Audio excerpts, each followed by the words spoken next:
Bonjour à tous et bienvenue dans Pour tout vous dire. Aujourd'hui, nous allons parler de météo et de climat avec Pascal You, climatologue au laboratoire des sciences du climat et de l'environnement. Bonjour Pascal You. Bonjour Jacques-Charles. Et merci d'avoir accepté notre invitation. Alors cet été, la météo a fait la une de l'actualité. Dôme de chaleur, incendie, inondations, de nombreuses parties du globe étaient concernées. On peut citer le Canada, la Sibérie, la Turquie et même la France d'ailleurs. Le bilan est lourd, il se compte en centaines de morts, des dégâts impressionnants sur la biodiversité et des millions d'euros de réparation. C'est un été extrême que nous avons vécu.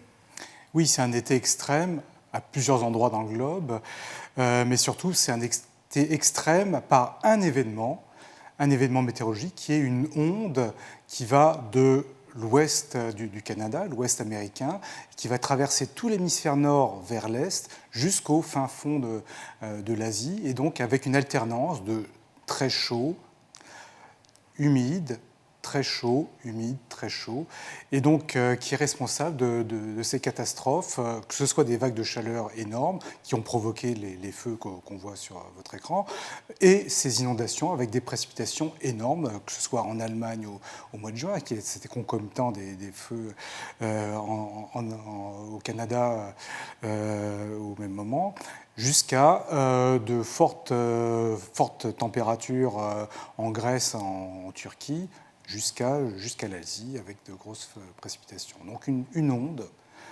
très chaude, très froide, donc une alternance d'anticyclones, haute pression, et de cyclones, enfin des dépressions qui apportent de la pluie. Voilà, donc ce phénomène est assez rare, donc c'est extrême et crée plusieurs événements extrêmes qui deviennent extrêmes en eux-mêmes et sont amplifiés par le changement climatique. Alors justement, on se doute que ces épisodes extrêmes sont tout à fait liés avec la question du réchauffement ou du dérèglement climatique et donc de l'augmentation des gaz à effet de serre dans l'atmosphère. Est-ce que vous pouvez nous rappeler quel est le lien entre les deux ? Alors, le lien entre cet événement, cette grande onde qui fait qu'on a cette alternance entre chaud, humide, n'est pas nécessairement lié au changement climatique. C'est une question qui est assez difficile. Il y a beaucoup d'hypothèses. Alors, on a vu beaucoup d'experts s'exprimer sur ce point et faire un lien entre les deux. Par contre, le fait qu'il fasse beaucoup plus chaud que d'habitude dans l'Ouest américain, donc pour une même situation météorologique donnée, est lié au changement climatique. C'est-à-dire que le fait qu'il se mette à faire plus chaud que normal est lié au changement climatique. Le fait qu'il fasse encore plus humide que la normale est aussi lié au changement climatique. Donc la création de cette onde elle-même atmosphérique, il y a toujours un débat sur le lien avec le changement climatique, mais une fois qu'elle est là, elle aurait pu être là dans le passé, sans changement climatique. On en a vu déjà des comme ça, mais il ne faisait pas aussi chaud ou aussi humide qu'il le fait maintenant. Et le fait qu'il fasse aussi chaud et aussi humide à différents endroits du globe, en fait, est vraiment lié au changement climatique. Alors, c'est quand même assez difficile pour les non-spécialistes de comprendre justement le lien qu'il peut y avoir entre des épisodes extrêmes et le réchauffement climatique. Est-ce que vous pourriez revenir justement sur tout simplement le fait que les émissions de gaz à effet de serre engendrent un réchauffement climatique? Alors, c'est toute une chaîne de processus physiques. Alors, quand on émet des gaz à effet de serre dans l'atmosphère, en fait, ils se répartissent à peu près également partout sur la planète, mais ils vont induire quand même un réchauffement différencié entre les tropiques, donc les basses latitudes, l'équateur, les tropiques, et les hautes latitudes. La météorologie qu'on voit à nos latitudes, que ce soit en France, en Asie ou n'importe où, en fait, est liée à cette différence de température qui existe entre les tropiques, où il fait chaud, et les pôles où il fait très froid. Il se trouve que les pôles se réchauffent beaucoup plus rapidement que les tropiques. Donc il fait toujours plus froid aux pôles qu'aux tropiques, bien sûr, mais ça se réchauffe quand même plus vite. Alors comme les mouvements d'air sont liés à cette différence de température, comme cette différence de température change au cours du temps, eh bien, ça modifie complètement les propriétés de la météorologie. Donc une conséquence climatique du réchauffement de la planète, c'est que les propriétés de la météorologie changent. Et c'est pour ça qu'on n'y comprend plus rien. On n'y comprend plus rien. On a des choses différentes, des choses nouvelles qui apparaissent, tout simplement parce que cette différence de température entre les tropiques et les pôles a changé à cause des gaz à effet de serre. Et aussi, donc, on assiste à de nombreux épisodes extrêmes, ceux dont on a parlé tout à l'heure, et qui devraient tendre à se banaliser, d'après les experts. Concrètement, si on prend la situation de la France, qu'est-ce que ça veut dire? À quoi est-ce qu'on peut s'attendre, d'après vous? Sans, évidemment, vous n'êtes pas un devin et vous n'avez pas de boule de cristal, mais d'après vous, comment ça pourrait évoluer pour la France? Je ne peux pas faire de prédiction pour dire que dans l'été de 2060, ça sera caniculaire. Quoique, mais tout ce qu'on voit avec les projections climatiques, c'est-à-dire que quand on essaie de comprendre le climat avec des gaz à effet de serre tels qu'on les estime pour la fin du XXIe siècle, c'est qu'en France, en fait, un été comme 2003, alors 2003, c'est on s'en souvient. C'est l'été le plus chaud jamais enregistré. On parle entre 10 et 15 000 morts en France. Un été 2003, c'est presque un été frais à la fin du XXIe siècle. Enfin, le XXIe siècle, c'est juste en 80 ans, mais on pourrait atteindre ce genre de seuil bien avant le 2100. Donc 2003, ce qui est frappant, 2003, c'est un été frais. Ah oui, en effet. Alors, justement, cet été, c'était aussi un des événements attendus. Le 6e rapport d'évaluation du GIEC a été publié, ou plutôt son premier volet. C'était le 9 août. Ce rapport est alarmant sur les conséquences d'un accroissement des températures sur notre planète. Quels sont, d'après vous, les principaux points à en retenir ? Alors, ce 6e rapport n'est pas plus alarmant que les autres. Le message général est globalement le même, c'est-à-dire que le changement climatique ne fait que s'amplifier.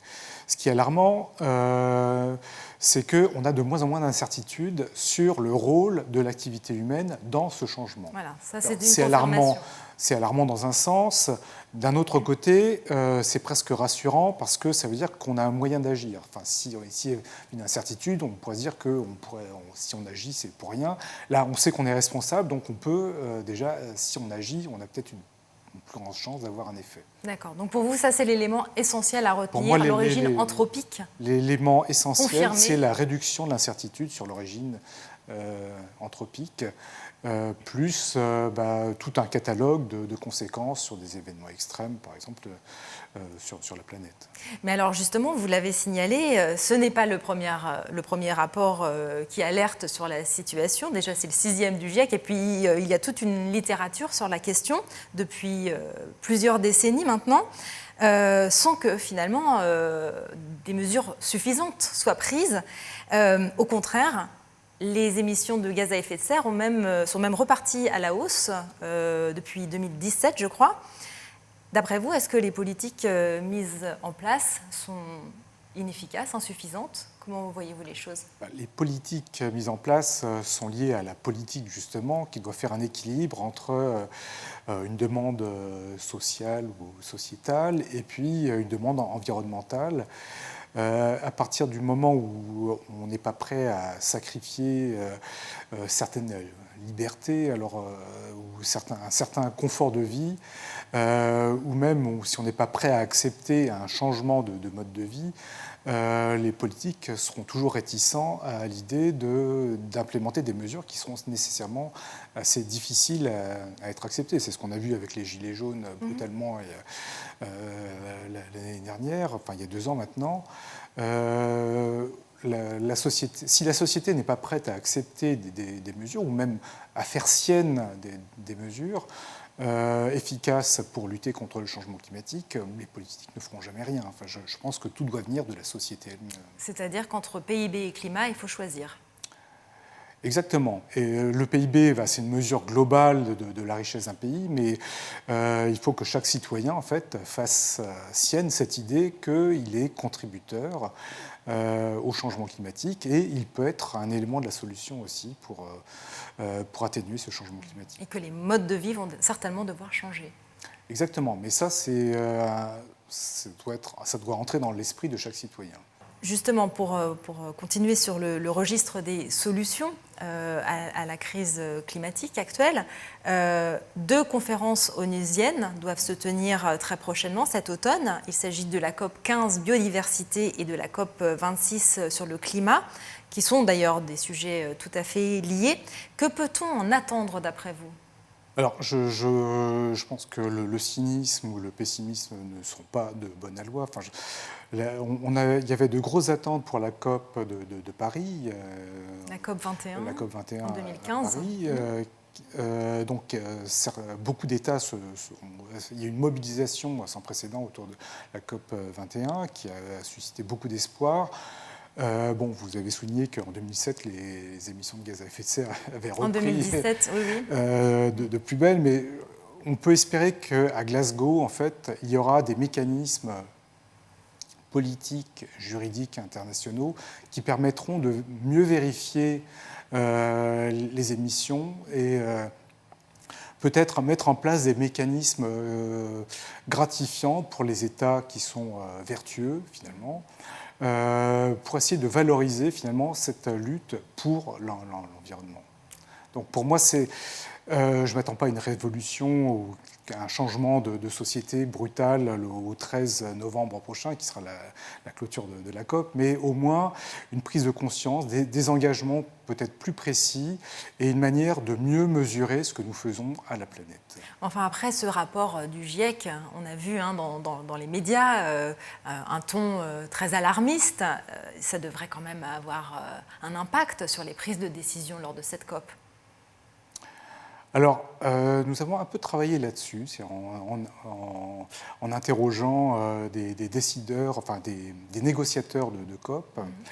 Il se trouve que l'essentiel des négociateurs présents au COP ne se base pas sur la science. Enfin, aucune des négociations est basée sur un résultat scientifique.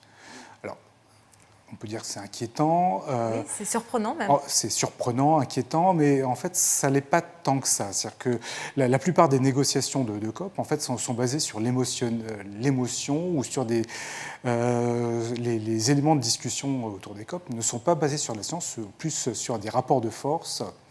Alors, je pense que c'est la nature des choses, on n'y peut rien, c'est comme ça, mais on ne peut pas nier le fait que le climat change à cause de l'activité humaine. Donc, il y a toujours ce rapport. Donc, le GIEC est présent lors de la COP, n'intervient pas, mais le GIEC est présent, ne serait-ce que pour dire que, attention, on ne peut pas faire n'importe quoi. Mais les négociateurs, eux, ne sont pas des scientifiques, n'ont probablement pas lu le rapport, parce que les COP sont décidés, enfin les négociateurs se forment bien avant la sortie du rapport du GIEC. Le rapport du GIEC est sorti le 9 août. Et le GIEC produit un rapport spécialement pour les décideurs, qui est une version abrégée, mais c'est sorti le 9 août quand même aussi. Et les négociations sont en novembre. On ne prépare pas en 3 mois ce genre de négociation. Donc ça a été préparé bien longtemps à l'avance, avec des arguments qui font peser le climat. Le climat est juste un élément parmi d'autres. La société, la richesse, les dégâts, la loi sont aussi des éléments aussi importants pour les négociateurs. Eh bien, espérons que l'émotion suscitée par les épisodes extrêmes de cet été pèse dans la balance du climat. Pourvu qu'on ne les oublie pas, parce que la mémoire de l'homme est très courte. Enfin, on oublie très rapidement ce qui s'est passé. Je parlais de 2003 tout à l'heure. Je pense que beaucoup de gens ont oublié ce qu'était cette catastrophe de l'été de 2003. Déjà, l'été 2010, une grosse canicule en Russie, encore pire que celle de 2003. On l'a presque oublié en Occident. Alors les Russes, évidemment, ont encore ça à l'esprit. Et puis, il s'est passé plein de catastrophes partout dans le monde. Cette année en Chine, enfin, l'inondation d'une grande ville avec des morts dans le métro, enfin, c'était comparable à ce qui s'est passé à New York, ce qui est en train de se passer à New York.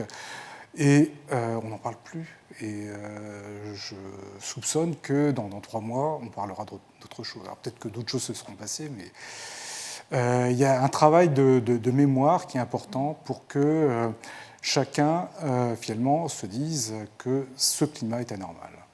Et qu'il faut affronter ce défi. Voilà. Merci Pascal Liu d'être venu justement nous en parler dans cette émission.